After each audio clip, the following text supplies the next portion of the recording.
Hello students, last lecture में हम लोगों ने सीखा था कि किस तरह से किसी पर्टिकुलर n के वैल्यू के लिए l, m और s के सभी पॉसिबल वैल्यूज़ को निकाला जाता है।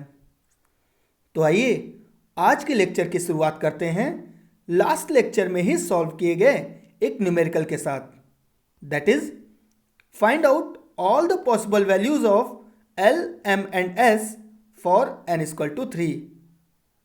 और यहाँ पर हम लोगों ने n इक्वल टू 3 के लिए l, m और s के सभी पॉसिबल वैल्यूज़ को निकाला था। और बच्चों ये क्वेश्चन बहुत इंपॉर्टेंट भी है क्योंकि इस सिंगल क्वेश्चन में और भी ढेर सारे छोटे छोटे क्वेश्चन आंसर छुपे होते हैं। लाइक अगर मैं आपसे पूछूं कि n equal to 3 that is m shell में कितने सबसेल्स होते हैं, तो बच्चों सबसेल को कौन रिप्रेजेंट करता है? L। और n इक्वल टू 3 के लिए L का वैल्यू हो जाएगा 0, 1 और 2।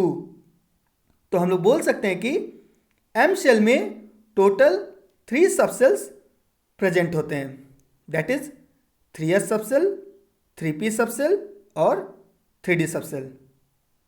अब देखिए हर सबसेल में छुपा होता है ऑर्बिटल्स जिनको रिप्रेजेंट करता है m। जितना m का वैल्यू होगा उतना ही नंबर ऑफ ऑर्बिटल्स उस सबसेल में प्रेजेंट होगा। तो बच्चों 3s सबसेल में कितना ऑर्बिटल हो जाएगा? 1। इसी तरह से मैं पूछूं कि 3p सबसेल में कितना ऑर्बिटल होगा, तो आपका आंसर हो जाएगा 3। और इसी तरह अगर मैं 3d के लिए पूछूं कि 3d सबसेल में कितना ऑर्बिटल होगा, तो आपका आंसर हो जाएगा 5। लेकिन अगर मैं आपसे पूछूं कि overall n equal to 3 that is m shell में कितने ऑर्बिटल्स होंगे, तो आप लोगों को इन सभी ऑर्बिटल्स को ऐड कर देना होगा, that is 1 + 3 + 5 means total 9 orbitals. और लास्ट में अगर मैं पूछूं कि इस m शेल में ओवरऑल कितने मैक्सिमम इलेक्ट्रॉन्स पॉसिबल हो सकते हैं, तो देखिए एक ऑर्बिटल में मैक्सिमम कितना इलेक्ट्रॉन? 2। और यहां पर टोटल ऑर्बिटल्स कितने हैं? 9। तो टोटल नंबर ऑफ इलेक्ट्रॉन्स कितना हो जाएगा? Yes, 9 × 2 that is 18 electrons. तो इस तरह से बच्चों हम लोगों ने n इक्वल टू 3 के लिए मीन्स m शेल में कौन कौन से सबसेल प्रेजेंट होते हैं, कितना ऑर्बिटल्स होता है, कितने मैक्सिमम इलेक्ट्रॉन पॉसिबल हो सकते हैं, इन सब का आंसर भी निकाल लिया। और ऐसे ही आप लोग किसी भी गिवन n के वैल्यू के लिए या फिर किसी भी शेल के लिए इन सभी क्वेश्चंस का आंसर बहुत ही आसानी से दे सकते हो। और एक खास बात बताऊं, अगर आप लोगों को n का वैल्यू पता है तो आप लोग एक शॉर्ट ट्रिक से बिना ऑर्बिटल्स ड्रॉ किए टोटल नंबर ऑफ ऑर्बिटल्स और टोटल नंबर ऑफ इलेक्ट्रॉन्स बता सकते हो। तो आइए उन शॉर्ट ट्रिक्स को देख लेते हैं। तो देखिए बच्चों, for a given shell number n total number of orbitals होता है n²। मतलब जो भी n का वैल्यू दिया है अगर उसका स्क्वायर निकाल लो तो वही इक्वल हो जाएगा टोटल नंबर ऑफ ऑर्बिटल्स के लिए। और इसी तरह अगर हम लोगों को टोटल नंबर ऑफ इलेक्ट्रॉन्स निकालना है तो उसके लिए हम लोग जानते हैं कि ऑर्बिटल्स का जस्ट क्या कर देना होगा? डबल। तो टोटल नंबर ऑफ इलेक्ट्रॉन्स हो जाएगा 2 × n²। तो आइए इन्हीं शॉर्ट ट्रिक्स पर बेस्ड एक क्वेश्चन को सॉल्व करते हैं, that is find the total number of orbitals and total number of electrons present in n equal to 3। तो देखिए बच्चों यहां पर n की वैल्यू दिया है 3। तो जैसा हम लोग जानते हैं कि टोटल नंबर ऑफ ऑर्बिटल्स होता है n², तो यहां पे हो जाएगा 3² that is 9 means third shell में 9 ऑर्बिटल्स होते हैं।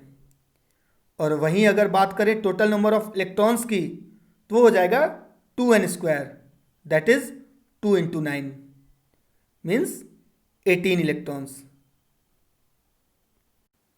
आइए अब एक अलग टाइप के क्वेश्चन को सॉल्व करते हैं। That is, out of 2D 4s and 3f which orbitals do not exist.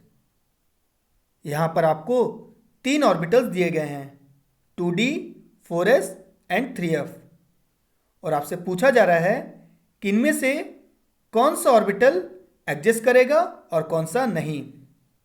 तो चलिए वन बाय वन तीनों को चेक कर लेते हैं, स्टार्टिंग विथ 2D।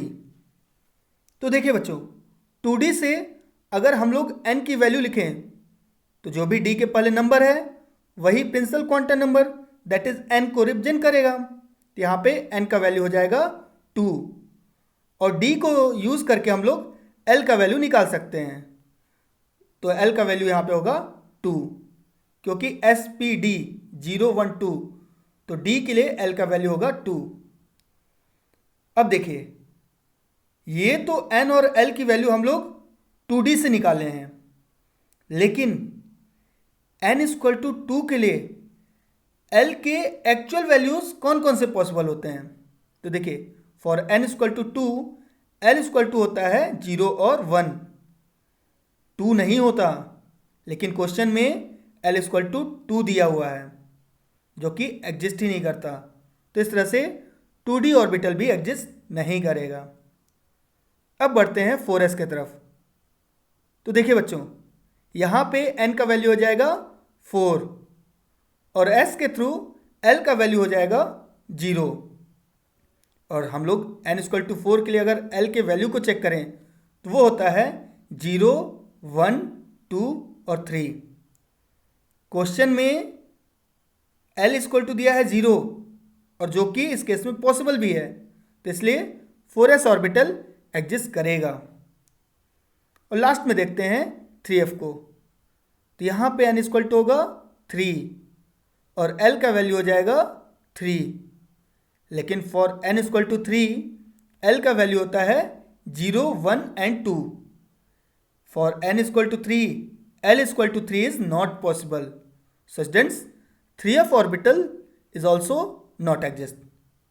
तो हमारा आंसर हो जाएगा, out of 2D 4s and 3f 2D and 3f orbitals do not exist.